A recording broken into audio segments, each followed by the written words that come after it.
Hello, hello, it's Igneous Hippo. Um, Today we're going to be covering a little bit of northern Caelid, moving down into southeastern Caelid. But I decided to make a quick pit stop at the Round Table Hold to upgrade a few things and add care and retaliation to the Spiral Horn shield that we've been using to parry. Upgrade the Claw Mark Seal again, and I got the Flamberge upgraded. So now we got a sizable arms room full of upgraded weapons to use. But here, really quick, we're just gonna clean up a couple of things in Round Table Hold before we move on. I don't remember if I read the item description for Renala's Remembrance. Yeah, we did definitely read Godric's, but I don't know about Renala's.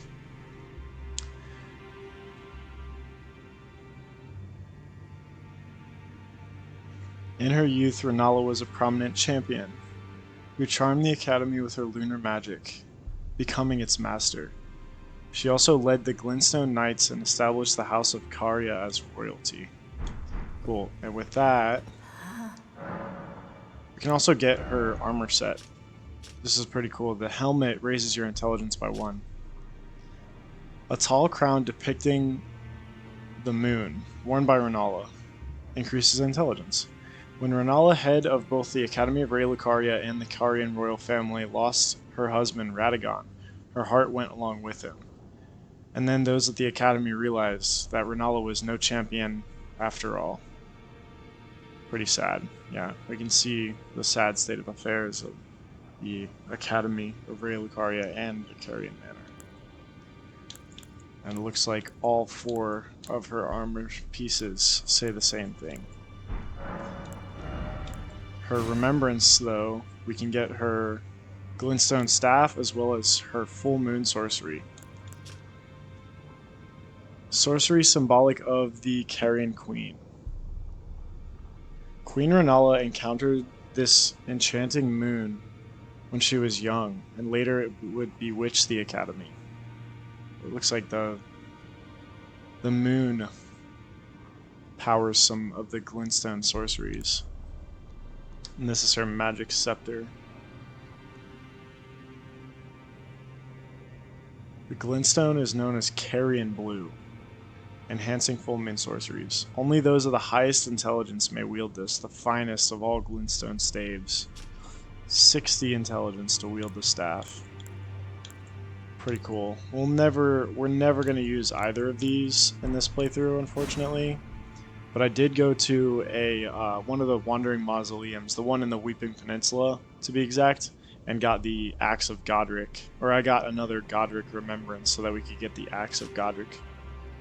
Because we might use this as a big might, but it's a pretty cool great axe, so we might as well. Okay.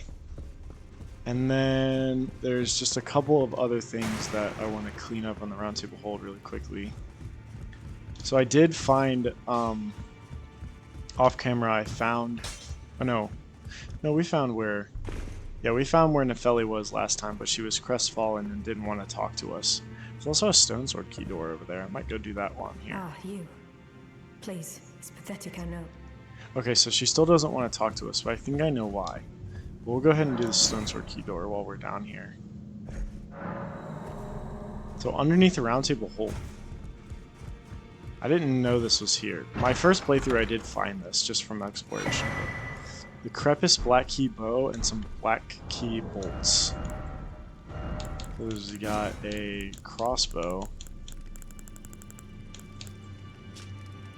Black crossbow featuring a long stock used for sniping. Sniper crossbow. Has a very long range. Does it? Where do you see the range on this? Oh, 47 range. Very long range, but it doesn't have the same range as like a ballista. And shorter range than the bows. That's weird that it says very long range. Weapon of Crepus, who served the 2 fingers from the shadows of the Round Table as the head confessor. But I think we actually do end up finding that character at some point in the run. Somewhere along the way. Oh my gosh, a second stone sword key door? 3 stone sword keys. Well, I mean, I suppose that does make sense. You can buy 3 of them at the Twin Maiden Husks just around the corner. But we do have more than enough to go around here, so we might as well. Assassin's Prayer Book. This is going to be a key item. I think. Yeah, okay. Assassin's Approach in Darkness. Incantations. So, yeah, so you got the Crepus crossbow and the Assassin's Prayer Book. So the Confessors are a legion of assassins that work for the Two Fingers in the Golden Order. I think in order to progress Nefeli's questline, we have to speak to her chosen father here, her adopted dad. I see you found another great rune.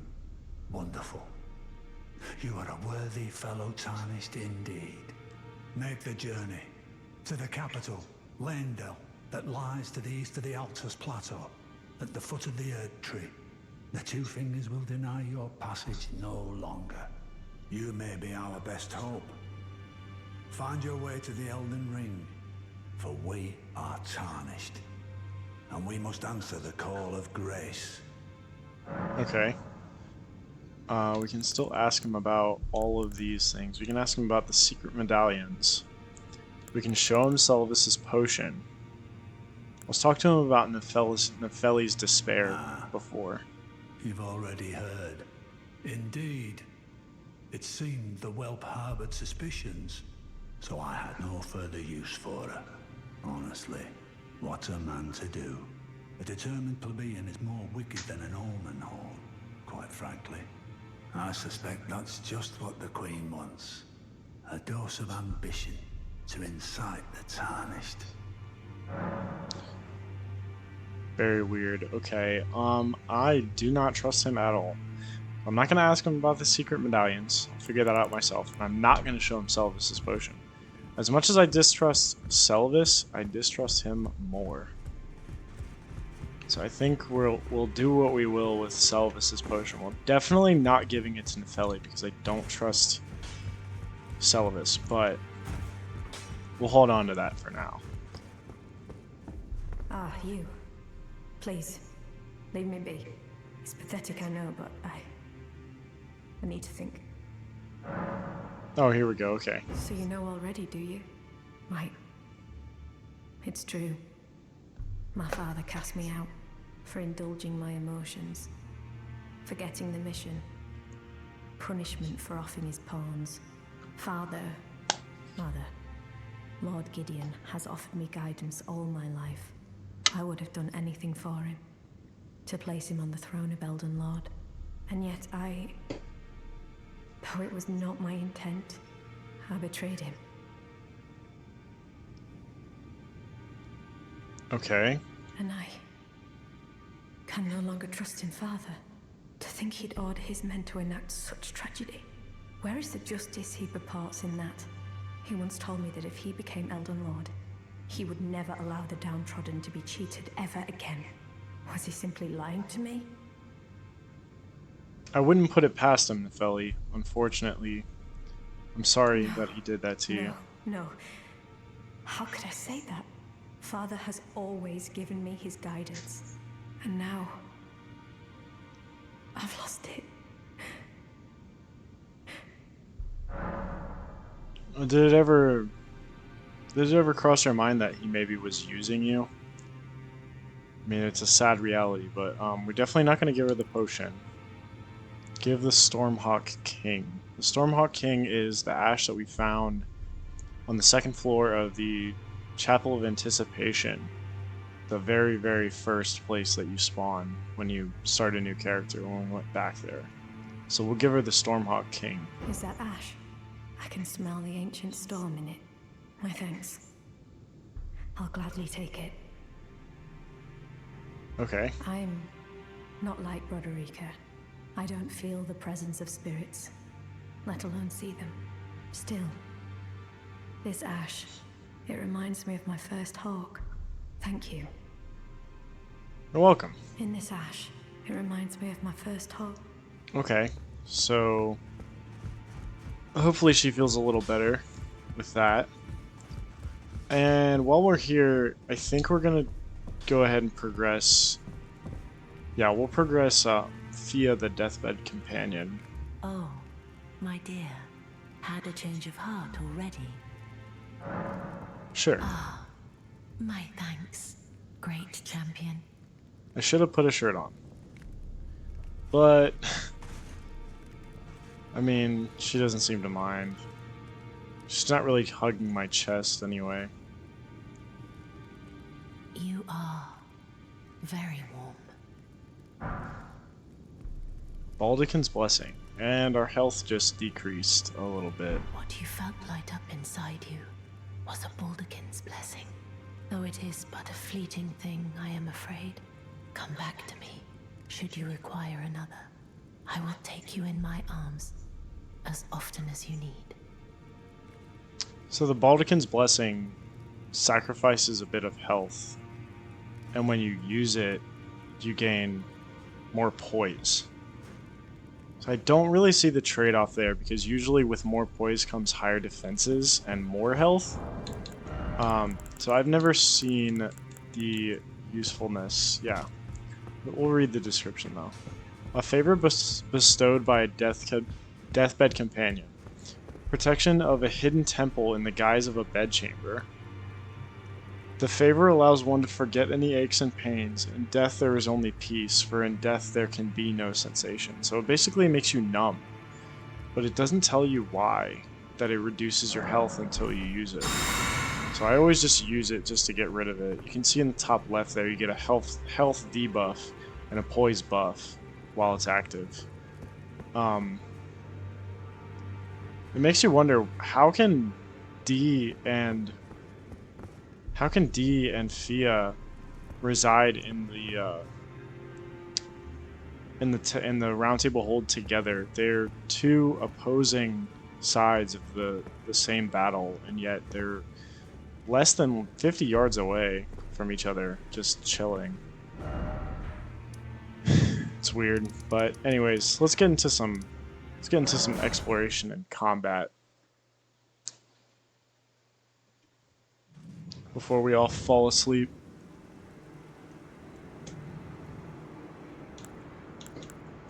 Okay. So, here's something cool, versatile, that you could do with you could do this with an intelligence build too, but I like doing it with the faith build. I just prefer faith, but use dealer's choice really. But something cool you can do is, I have the Flaming Strike Ash of War on this Flamberge here, but I quality infused it to scale with Dex and Strength. And I also have the Electrify Armament incantation here, so I can buff with electricity and use that, but I can also change the buff to flame. So it's a nice versatility there. Just by quality infusing, or standard, or heavy, or keen. But if you were to flame art or fire infuse with Flaming Strike, you wouldn't be able to cast Electrify Armament on it, because it would be split fire damage already. You would only be able to do the fire buff. So just south of the Bestial Sanctum here, we have the Dragonbarrow Great Bridge or something like that, and you can see there's another dragon guarding it. And this is one of the more difficult dragon fights. You'll see in this boss fight I'm about to attempt, you'll see that this is definitely a late game area, and all of my equipment, like the Clawmark Seal, I have at plus 16 because I know I'm going to use that for sure. But all of my armaments I've only leveled up to plus 6 because I can only buy infinite amounts of Smithing Stone 1 and 2 right now. But we will end up finding the Smithing Stone Bell Bearings within the next couple of episodes, we'll get the Smithing Stone Bell Bearing 2, and we'll be able to get up to plus 12. But this fight with a plus 6 Flamberge is going to be rather challenging, I'd say. It's a Knight's Cavalry, as you can see here. But before we fight, before we challenge him, we're going to run over to this Grace so that I don't... If I am to fail, I won't, you know, have to run all the way back over here. That's rude, man. Go back to your spawn. I don't need this right now. We'll pass the time to nightfall again. Okay.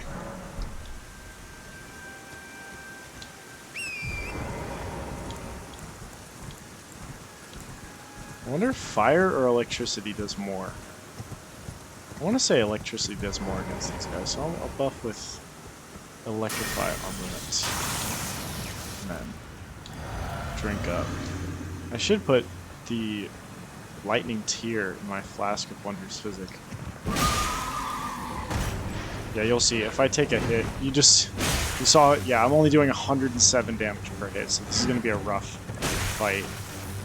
But it's better to use a longer armament, preferably something with bleed, against these guys so that you can hit the horse and also the Knight's Cavalry at the same time. Go ahead and two-hand this. Whoa, that was weird. Weird little jerk to the side there. I think that was a bleed. Yeah, we got a bleed off on the horse. Gotta keep pressure on the Knight's Cavalry so we can try to get a bleed off on him too. Oh, yeah, see, more than half my health bar gone from one hit.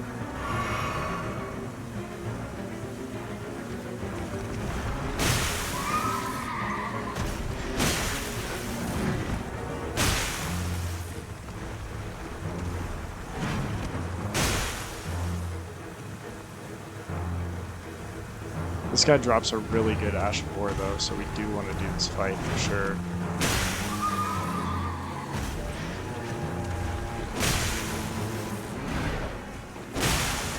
Nice big bleed on the Knight's Cavalry.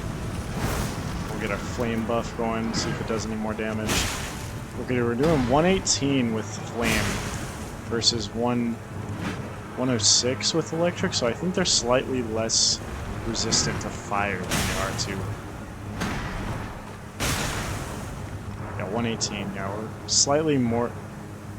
doing slightly more damage with the fire than we are the lightning. What is he doing? What are you doing, dude? Are you being serious right now?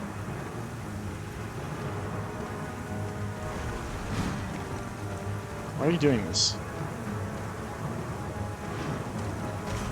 What? Why? This is so rude. What are you doing? Fight me! Okay, worth it. Fight me while my buff is still up.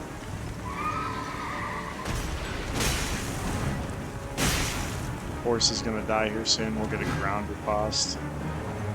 You never want to charge him when he does that swipe, because he'll do an upward strike.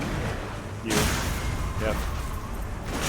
There's that. Get a nice ground riposte.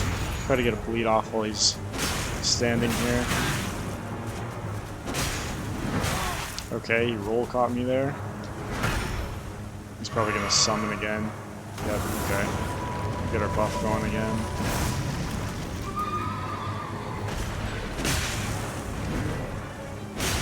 It's almost down. This is much easier with a large weapon. Try to fight this guy with fist weapons, you're not going to hit the fists or daggers. You're not going to hit the actual Knight's Cavalry very often. You're mostly going to be killing the horse over and over again.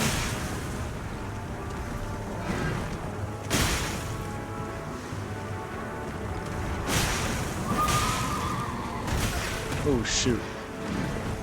Honestly, I do recommend, if you're watching this video, I do recommend going to my profile and checking out the bloopers playlist, because I tried to kill this guy at level 1, and that did not, it ended poorly for me. I had a 10-minute fight with him where something crazy happens at the very end of the fight, and then the attempt right after that, another crazy thing happened. So the bloopers playlist on my profile, or on my channel, has some pretty funny videos to watch me trying to fight this guy at level 1. And there you have it. Knights Cavalry down. Got our Golden Scarab on. Didn't pop a Foulfoot, but you do get the Bloodhound Step Ash Report. It's like a better dodge. You get a lot more iframes during that dodge. Lots of runes. We'll get a couple of level ups here. We'll level up. Get a level up in Vigor. We'll get another in Mind. And this rise is sealed, and there's supposed to be an imp statue to tell you to do something, but the imp statue is broken. So what you do is, actually I just saw another player online walk through the seal. Oh, probably, yeah, it's Lens Rise. So you'll see when you jump on this Spirit Spring, you can just land on the roof here, and then you just slide down, and then the seal and the rise will break when I go in here. Probably. No? I suppose you don't really need the seal and the rise to break if you're already in it, but I wonder how you're actually intended to break the seal and the rise, because the imp statue that tells you what you're supposed to do is broken, so it's not like you're looking for spectral turtles or something like that. I genuinely have no idea. Every time that I've been to this rise, I've just taken the Spirit Spring and then get on the horse and jump right back into the Spirit Spring. We're over here.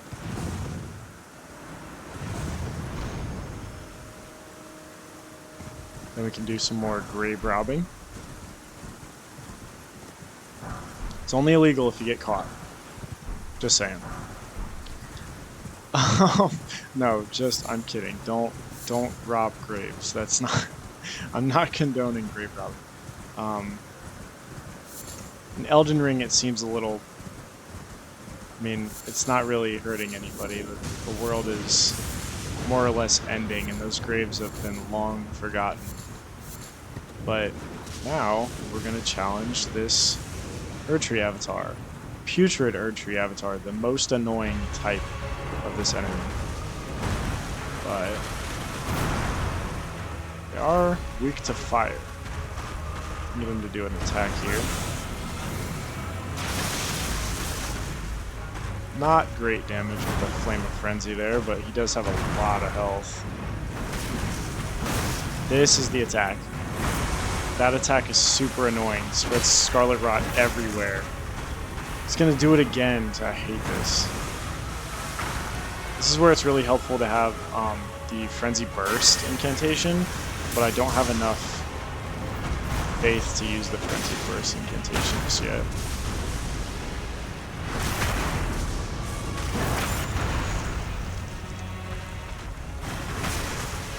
Here we go. So you kind of just dodge to his side and you can get around it, but if he does it twice in a row, there's really not much he can do.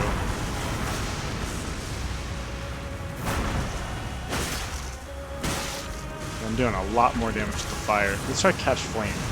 Well, let's try Catch Flame after he gets a little closer. Oh my goodness. This guy is not really liking the RNG here. Oh, Catch Flame is really the move here for sure. As long as we can stay close to him. He's doing a lot of space control with this Scarlet Rot.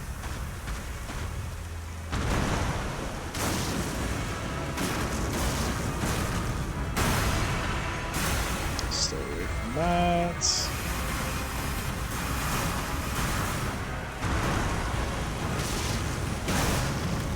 Yeah, we're just gonna have to whittle him down little by little.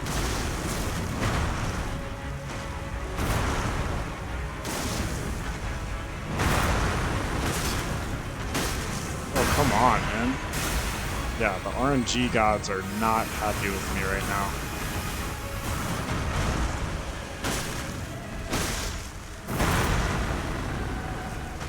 Oh my goodness, dude. You're supposed to do this attack when you get too far away from it. It's like his ranged ability, but he's just spamming this.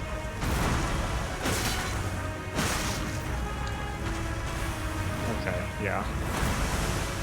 Really not getting lucky here. It's okay though. We can work with it.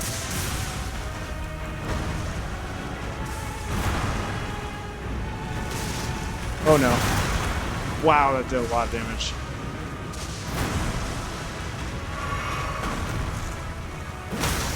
Oh, nice. I'm just gonna go ham on him. I don't think I'm gonna be able to get the riposte. Nice. Hell yeah. Do we have time? I think we got it off. We got the foul foot off for 142,000 runes. Awesome. Okay, so right...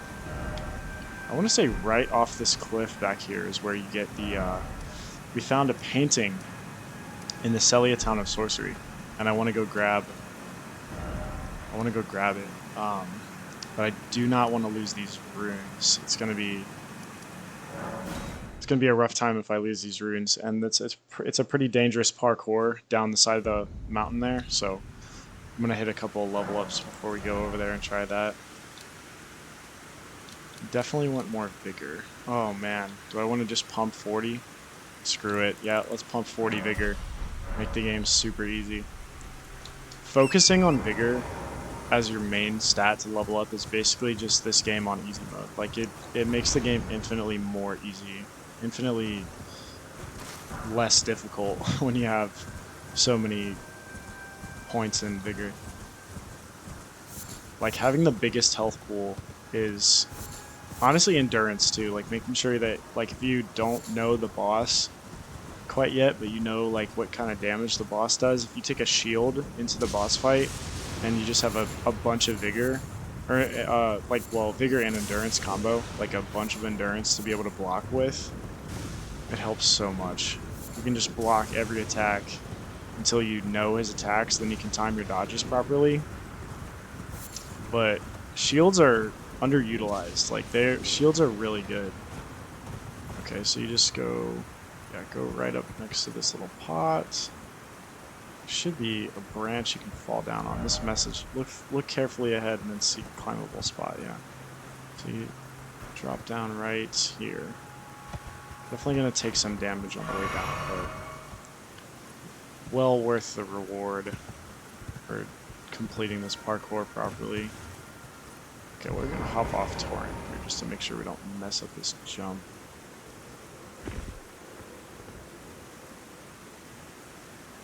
Yeah, I'm gonna be super careful falling down here.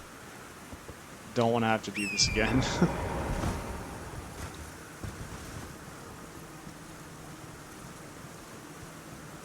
I think you jump to that branch down there. Yeah. I'll hop off torrent if it'll let me. Oh my goodness. Okay. Just jump. Okay. Awesome. Alright, and that golem right there is probably one of the meanest golems in the whole game. And he's guarding, I think it's guarding a rune arc. You can see an item right above my head there. I think that's just a rune arc, but run over there at your own peril. Personally, I don't think it's worth the death, because that guy is like almost impossible to kill. He's not impossible to kill, but it's just a really difficult fight. And this is the painting. Let's see, the paintings are really difficult to figure out. I can't imagine who figured this stuff out first. But yeah, here we have the red mane painting.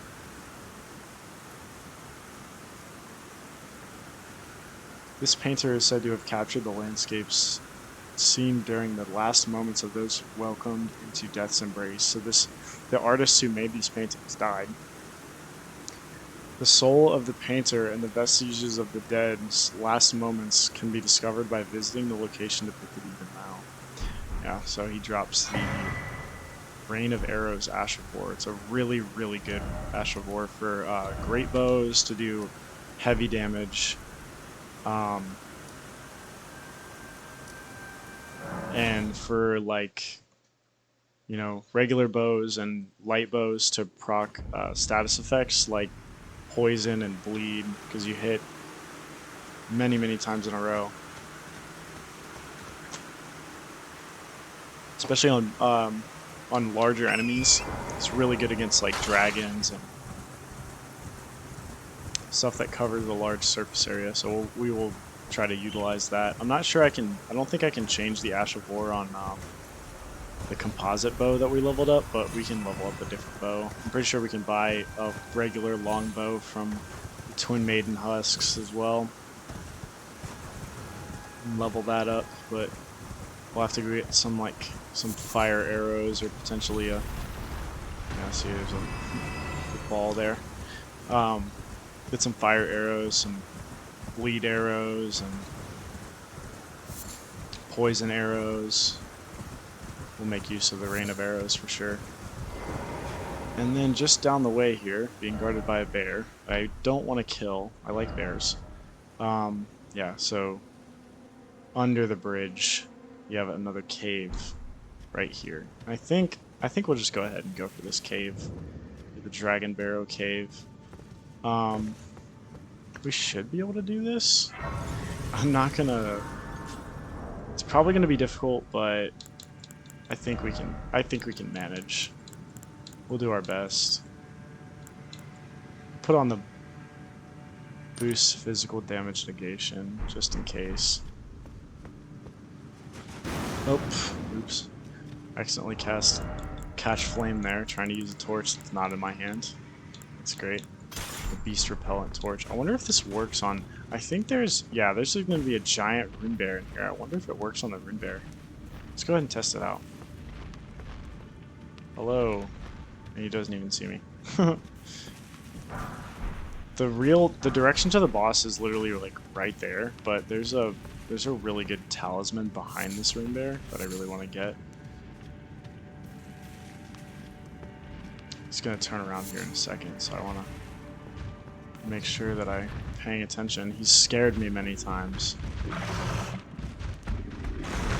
He doesn't seem to be too afraid of the beast repellent torch.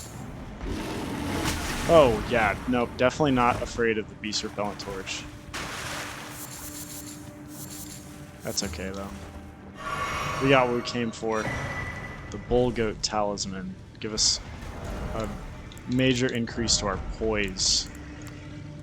Let's see. Yeah, the bull goat talisman raises poise. Bull goats are associated with the stout and mighty Tragoth, said to be an unflinching in combat, now a silent comrade to those who fight. Yeah, Great Horn Tragoth is another NPC that we will encounter sometime in the near future. We'll just walk on by here. He actually might be... maybe he just like didn't see us or something, but I just walked right past him and he didn't do anything, so I have no idea. It might be hit or miss for the beast repellent torch on rune bears. Maybe specifically this rune bear. This one has like, it's like the most health in the game, or the most health, the most damage of any rune bear in the game. I could be wrong. There could be one that has more in the mountaintops of the giants, the consecrated snowfields, but that one specifically I know is like one of the more formidable rune bears in the game. Super hard to kill. I think, yeah, there's just a bunch of wolves in here. They might be, are they scared of the beast repellent torch? Yes, they are. I wonder if the white wolf is scared of beast repellent torch. Hello. Just here for the items. Yeah, he doesn't like they don't like the beast repellent torch.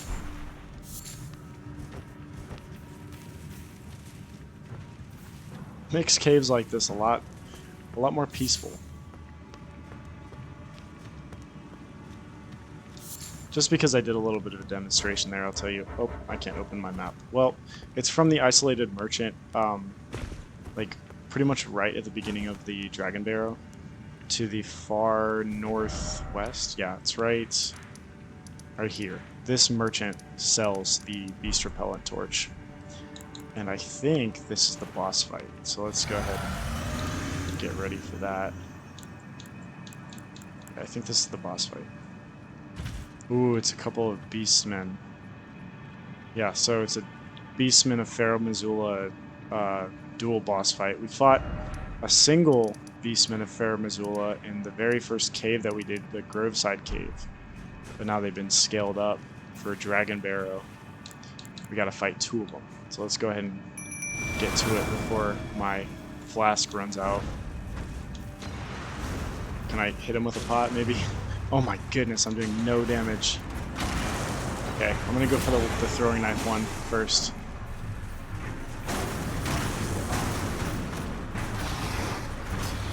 Hopefully Gerald and Harold can get in here and help me. So if they don't, I'm donezo.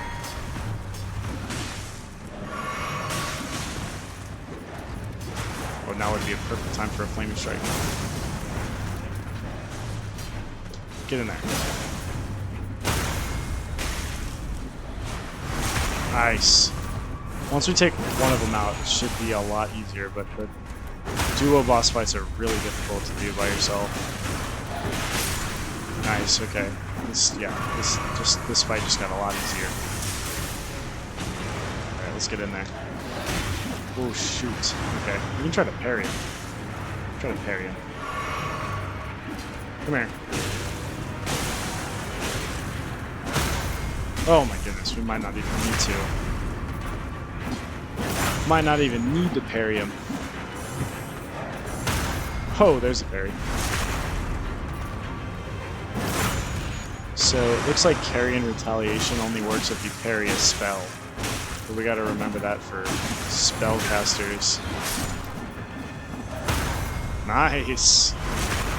Parry all day. The game gets very easy once you utilize the mechanics that are meant for, you know, the player to utilize, such as parries and blocking and stuff like that. The game gets a lot easier. And for that, we get the Flame Drake Talisman +2. I believe that's the best. Yeah. So we're missing the +1, but it's the best fire damage negation that the game has to offer. So we'll slap that on here. Just for fun. Okay, yeah, we'll go back to the entrance of this cave and keep heading up the road.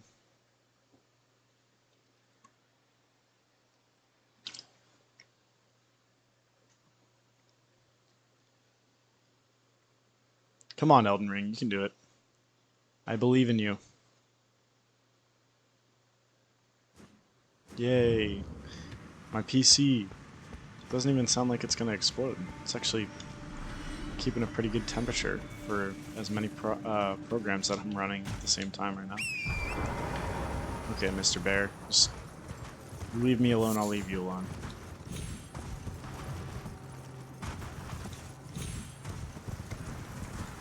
Bears are my favorite animal. Despite my name being Igneous Hippo, bears are definitely my favorite animal. Hippos come in close second. They're fat and powerful. I like that. But bears are definitely first. They're just... Somebody's gonna cringe when I say this because they've probably seen it before, but when I saw it, I was like, that's truth. Like, somebody said, I saw it one time, if not friend, why friend shaped? I'm like, that speaks to me. So I've been saying it. So yeah, somebody's gonna cringe, but I had to put that out there. It does look like a friend, but most of the time they're not friends. So in Dragonbarrow, obviously lots of dragons, unnamed dragons. They serve this guy, Grail, the Lord of the Dragons, has become somehow crippled. I want to say by the Scarlet Rot. Grail's been crippled. And when you get to a certain spot back here, you can just... I mean, I'm sure you've seen this a million times before.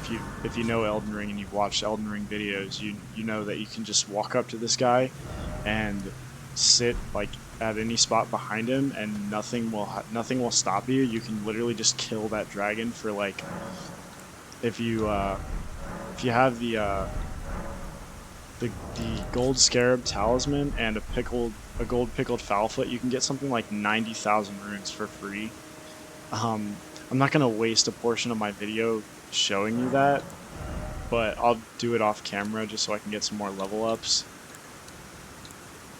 But yeah, that's something that many speedrunners and many people who just want to make the early game a little easier on themselves, they just take the teleporter from the Third Church of America, literally teleport right here, straight to the Bestial Sanctum, run all the way down here, and run straight to Fort Ferrith with like the Samurai starting class. Any bleed weapon will do the trick. You just hit him over and over again, and he chunks like 13,000 health for every bleed proc. If you don't use a bleed weapon, it's going to take forever, but you can still do it, and you'll get a pretty sizable amount of runes, especially for early game. You can get like 40, you can get to like level 40 just for that.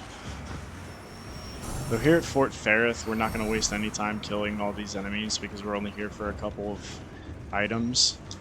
The first item that we're here for is the other half of the Dectus Medallion. In order to get to the Altus Plateau, you need the other half of the Dectus Medallion. The first half we found in Kenneth Heights Castle. So you got one half of the Dectus Medallion in Fort Ferrith, and the other half was in Fort Height, at the top of Fort Height. And you put them together, and you can use the Grand Lift of Dectus right here. Here's the Grand Lift of Dectus from Liurnia, the lakes, to the Altus Plateau. But we're gonna take the fun route, and we're gonna go through this like valley with water in it. I know there's a word for a valley with water in it, like a river valley. A valley with a river in it is a river valley. Duh. Okay. And we're gonna do this cave. This cave will also take you to the Altus Plateau, but we don't want to miss out on that dungeon, so we're gonna do that instead of taking the lift. But you don't want to jump in that first hole. You jump in this hole and go around here. There's a surprise rat right there. Golden ring 12, super useful. Some ghost spectral Radon soldiers chasing after you. And then oh wait, you can use the beast repeller torch to get rid of these rats, hopefully. Stay away from me. They're gonna attack me while I'm on the ladder. Nope, okay, cool. We just got the Radagon Scar Seal too, or Radagon Sore Seal. So the Scar Seal we got from this Everjail in the Weeping Peninsula, the Weeping Everjail. And it raises your Vigor, Endurance, and Strength and Dexterity by 3. But the Sore Seal is found here in Fort Ferrith will raise all of those stats by 5. It's a much better version. So now we get a little more health, a little more stamina, a little more strength, a little more endurance. Absolutely perfect for our build. So rather than waste your time just smacking away at this dragon, I'll just do it off camera. I'll just leave a little mark here to make sure I come back for it. But instead, we will move along the backside of, well, not the backside, but the south side of this pile of dragons and go to a spirit spring right here. And then you take the spirit spring down, and there's the church. There's a church right over there. There's a couple other things that I want to cover, but you jump back up the spirit spring on top of this giant white thing. There's a smithing stone 7, a stone sword key, a smithing stone 8, and I believe a somber. No, 2 smithing stone 7s and a smithing stone 8. Be very useful for later use. And we got debuffed by Grail. Grail yelled at us, and we have less attack and less defense now, unfortunately. But right behind this large headstone here, there's a battle mage guarding a large headstone. But right behind it is a secret cave. And we don't need to come here just yet. the Celia hideaway, but we're gonna grab the Grace. We're gonna grab the Grace and mark it because we're gonna come back to this later. This is really important for later, so we'll come back to that. It's part of Selen's questline.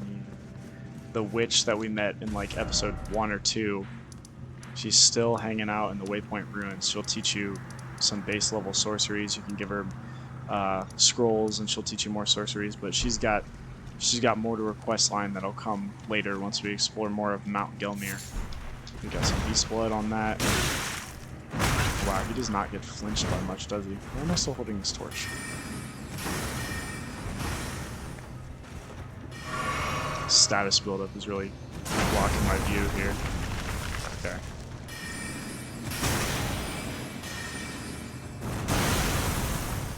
Just use your club. Not your head. Can I parry your head? That'd be cool. There we go. Parry. Oh shoot, I forgot I can carry in retaliation this guy's spells. Here, do another spell. Oh, nice! Look at that. Oh, that's cool. Holy crap, that did so much damage. Yeah, so carry and retaliation is huge. Absolutely make use of that. For all of you non-magic users that find wizards hard to deal with, you can carry and retaliation their spells right back at them. It probably does more damage because I upgraded the shield a little bit, but still, very, very much worth it. And it doesn't take any stats to wield that Ash of War. You can just put that Ash of War on. And here we have the Church of the Plague, right next to Sage Gowry's shack and the Celia Town of Sorcery. Once you break the seals in the Celia Town of Sorcery, there's a seal here, and you can travel up the hill, up along this road, and it'll take you right to the Church of the Plague. But I prefer this route because you hit a lot more content on the way down. But you got another Sacred Tear for your flasks, Sacramental Bud, and a couple of Sacramental Buds, and some Aeonian Butterflies flying around here. And you don't want to go too far outside the church because there's going to be a lot of the pests, the Kindred of Rot, guarding the church. But here you have Millicent. This is the lady that Sage Gowry was talking about, that we need to help her out. Who's there? Well, it matters not. If you are wise, you will leave immediately. My flesh writhes with scarlet rot. It is a curse, not to be meddled with by man.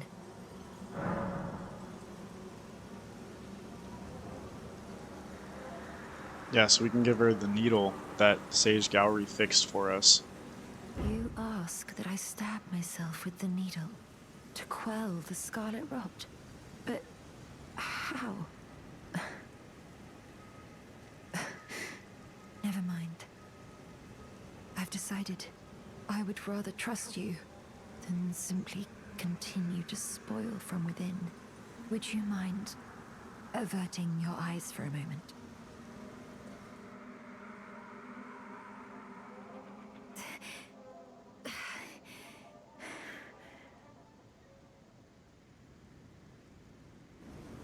Well, that was easier than expected. But why do I feel so? So after quelling the Scarlet Rot, she needs to have herself a little rest before she's willing to talk to us again. But we can also just do the same and have ourselves a little rest at this Grace, and then we can just talk to her immediately after. She's put her hair up. She's much more willing to talk to us, although she's hiding a severed arm. Her arm has been rotted away. I hoped to see you again. My apologies for when last we met. I fainted before I could even thank you. Everything is as you said. Since inserting the needle, the scarlet rot has ceased to writhe. Even the nightmares have abated. And now, though I can scarcely believe it myself, I can move as I please, Not that I could ever truly repay you, but I would like you to have this, by way of thanks. A token though it is. Sweet. The prosthesis wearer heirloom. So it looks like she's in need of a prosthesis. After losing her right arm, she needs a prosthesis, but she's giving us her talisman. I'm considering leaving. On a journey. With the needle buried in my flesh, I've started to recall, but dimly, my destiny. It's all thanks to you. My name is Millicent. I pray fate permits us meet again. I'm considered the Okay, needle buried so now destiny. she's going on a some kind of journey, and we can help her along the way. So we are going to do our very best to help her as much as we possibly can. Now we're going to put on the Spelldrake Talisman and a... Oh shoot, come on. Okay. Yeah, we're going to put... Why is the Golden Halberd so far up in the attack power all of a sudden? That was never there before. Maybe our... I don't know. Maybe our stat increase makes the Golden Halberd do more damage than a +6 Zweihander. Looks like it. Yeah, we're gonna put on the Sacred Jawbone Axe, and we're gonna go after this Deathrite Bird. But we'll read the Prosthesis Wearer Heirloom. Yeah, okay. Raises Dexterity by 5, so yeah. +5 Faith, +5 Strength, and then +5 Dex. Though born into the accursed rot, when the young girl encountered her mentor and his flowing blade, she gained wings of unparalleled strength. Her mentor and his flowing blade. I wonder who he is. A talisman engraved with a scene from a heroic tale. Maybe it's just a story. I wonder who he is, though. There's never a tell of any males that use the flowing blade, like the waterfowl dance or anything like that. Okay, so we'll just while we're here, we gotta at least attempt to. Oh, that's not what I want to do. Yeah, Nightfall. At least attempt to take out this Deathrite Bird. We might not be ready for it just yet, but we're gonna try it. I think... Oh, we never bought the crafting book from Caelid for the holy water pots. That's unfortunate. Okay. Yeah,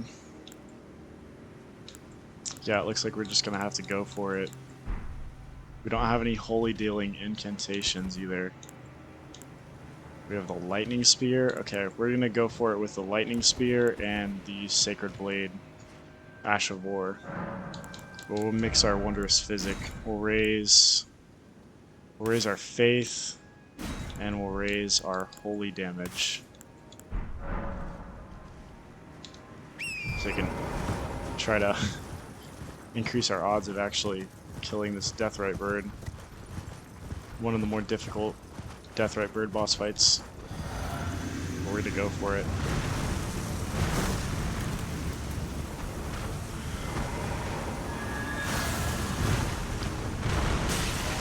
Oh wow, we're doing big numbers actually. I was not expecting this at all. Oh, huge. Okay, huge explosion there.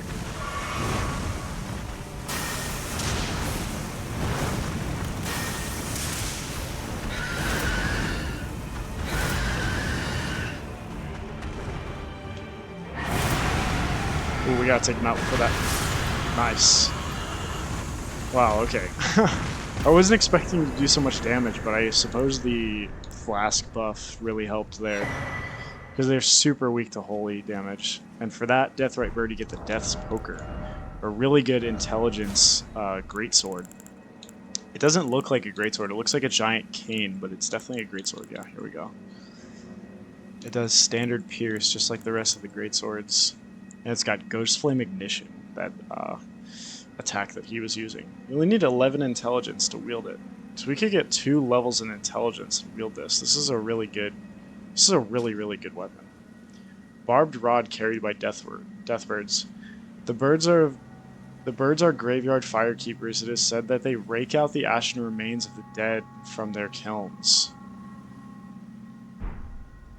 So they're the keepers of graveyards. And we'll get rid of this mark so we don't accidentally come back here. Okay, still got that mark, still got that mark.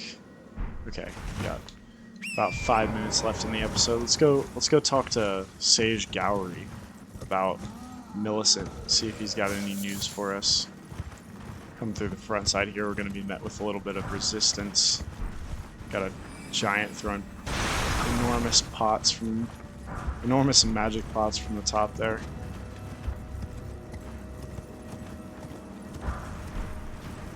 Didn't even need this talisman. I mean, I guess it probably helped with that explosion. Put on the Urtree's favor. You can never have too much stamina or equip load. Just hug the right wall here. Don't get the attention of that giant T-Rex dog. Oh, Sage Gowry's not even here. Seems like Millicent has come looking for Sage Gowry. Oh, hello again. Something about this place felt familiar to me, so I decided to pay a visit. Hoping to find someone here, but I've only found emptiness. Perhaps, before my departure, I needed someone to say farewell to. So she maybe... It looks like she's lost her memory, and she somewhat remembers Sage Gowry existing, but not who he is or what he is. Well, never mind that. I must focus on my journey, for which I have you to thank. I must stay strong. Okay, so I think that's the rest of her... Yeah, that's the rest of her dialogue. And I believe Sage Gowry will appear again if we just reload the game, so we don't have to run all the way back here once more.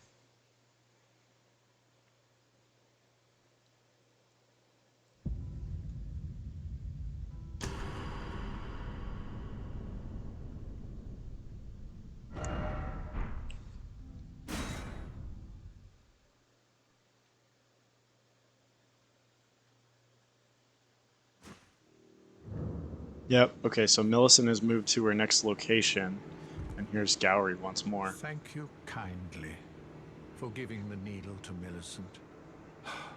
Now she too can begin her journey and stare her fate straight in the eye. Why did you not want to talk to her before? Through and through. As thanks, I vow to impart to you my knowledge of the lost sorceries of the Caelians, descendants of the Eternal. Oh, so he'll teach us some sorceries. Glintstone Stars. A sorcery of the Olivinus Conspectus, which attracts sorcerers from Celia, town of sorcery. And another night sorcery, the Night Shard. Swift Shard. Probably does less damage than the Comet, but it's still an invisible sorcery. The Celian sorcerers were assassins. It is said that they often hunted their fellows. And the Night Maiden's Mist, a very unique sorcery, releases a life-sapping silver mist before the caster.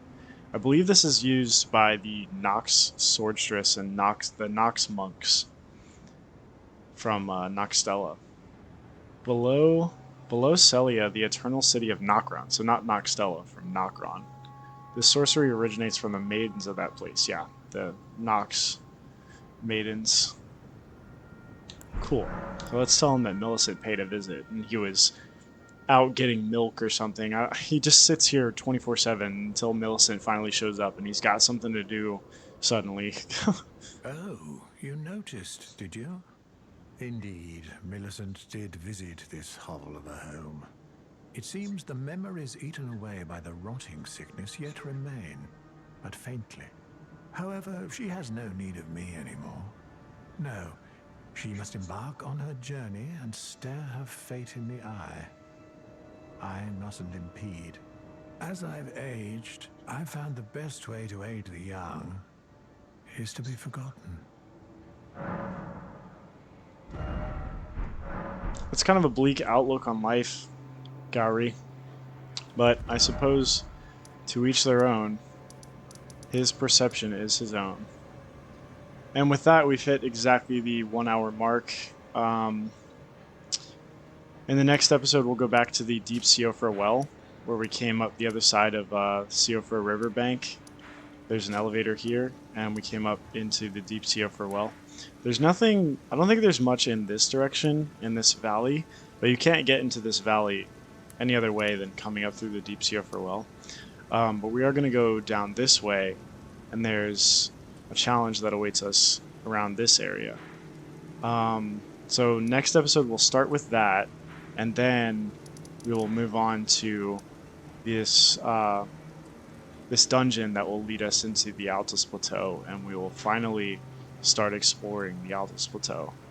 But 22 episodes in, here's what we have covered so far. We still have a lot to do in Caelid, but we're going to stop there for now because the difficulty ramps up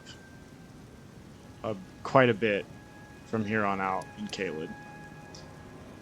But with that, I have been Igneous Hippo. Thank you very much for watching, and have a fantastic rest of your night or day.